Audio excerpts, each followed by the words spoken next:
Dari visual amatir terlihat usai menyerang warga, buaya tersebut masih berada di sekitar lokasi kejadian. Namun saat seorang warga berusaha menolong korban menggunakan perahu, buaya tersebut langsung menghilang masuk ke dalam sungai. Tim Basarnas yang menerima laporan langsung melakukan pencarian korban di sungai tersebut, namun korban belum bisa ditemukan. Diketahui korban diserang buaya saat sedang mandi di sungai bersama rekannya.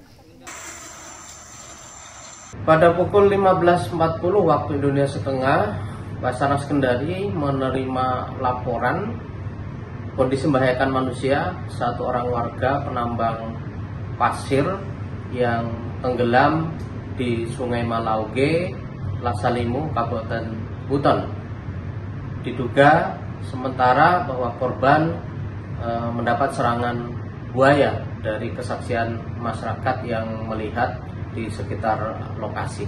Pada pukul 16.00 waktu Indonesia Tengah, kami memberangkatkan tim rescue dari Posar Bau-Bau menuju lokasi untuk memberikan bantuan SAR, pencarian dan pertolongan terhadap korban.